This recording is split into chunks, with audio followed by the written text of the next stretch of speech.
मम्मा, कल जैसा अनार लेकर आई थी ना, वो मुझे फिर चाहिए। मुझे बहुत पसंद आया था। हाँ मेरी जान, आज भी सबसे मीठा वाला अनार लेकर आऊंगी। तुम यहाँ घोंसले में आराम से रहो। मम्मा, जल्दी आना। मुझे अकेले डर लगता है जब आप चली जाती हो। सोनू हल्का सा मुस्कुराकर उड़ान भर लेती है।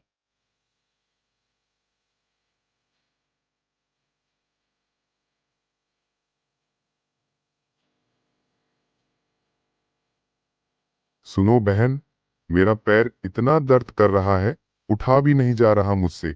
ये अनार तो बहुत लजीज लग रहा है। मेरा बेटा चंचन बुखार में है, कुछ नहीं खाया। तुम तो मजबूत हो, एक और ला सकती हो, ये मुझे दे दो। ये मेरी बेटी के लिए था, लेकिन अगर तुम्हारा बेटा बीमार है तो ले लो।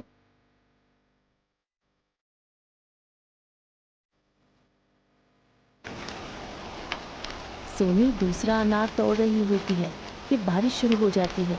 वो भीगती हुई वापस घोंसले की तरफ भागती है।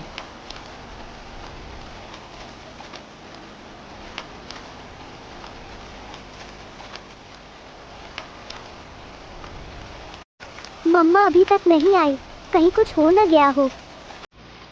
सोनी भीगी हुई थकी वापस आती है। मम्मा, आप बिल्कुल भीग गई हो। मुझे लगा आप वापस नहीं आओगी। तुम्हारे लिए कुछ भी कर सकती हूँ, चाहे बारिश हो या तूफान। रामू, घर टपक रहा है। छन का बुखार और बढ़ गया है।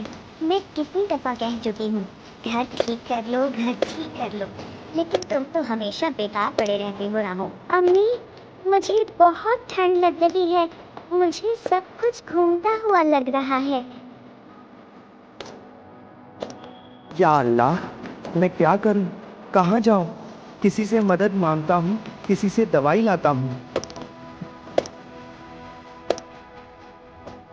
अब सब याद आ रहा है ना, जब मैंने कहा था दूसरों का हक मत छीनो। अब देख रामू, कोई मदद को भी नहीं आएगा। मैं माफ़ी मांग लूँगा सबसे। मेरी गलती का सबक मिल गया मुझे, लेकिन प्लीज़ अल्लाह, मेरे बेटे को बचा ले। भाई, मेरी मदद करो। मेरा बेटा बीमार है, प्लीज किसी डॉक्टर को बुला दो। जब हम मुश्किल में थे, तुमने सिर्फ बहाने बनाए। अब हम कुछ नहीं कर सकते। काश मैंने कभी किसी का हक ना मारा होता। काश वक्त पे सुधर गया होता। एक आखिरी उम्मीद है। अभी पक्की मसीह में उसके घर जाता हूँ, वो मेरी मदद जरूर करेगी। मैसी, मेरी एक नहीं सुनी गई। चुन बीमार है, प्लीज मेरी मदद करो। अब मान लिया कि जो वक्त को ज़ाया करता है वक्त से ज़ाया कर देता है। मौसी, मुझसे गलतियां हुई हैं। अब सिर्फ बच्चे की जिंदगी बचाना चाहता। चलो, सोनी के पास चलते हैं। वो शायद अब भी नरम दिल रखती है। सोनी सारी बात सुनकर खामोश हो जाती है। रामू, तुमने मुझे कई बार दुख दिया, लेकिन चुन मेरा भी बच्चा है। मैं वादा करता हूँ, अगर चुन ठीक हो गया तो मैं खुद को बदल दूंगा। चलो डॉक्टर टीटू के पास चलते हैं, देर नहीं करनी चाहिए।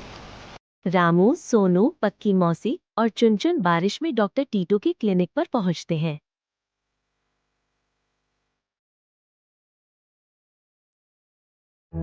बच्चे को बुखार ने कमजोर कर दिया है। टाइम पे इलाज मिल गया है, फिक्र मत करो।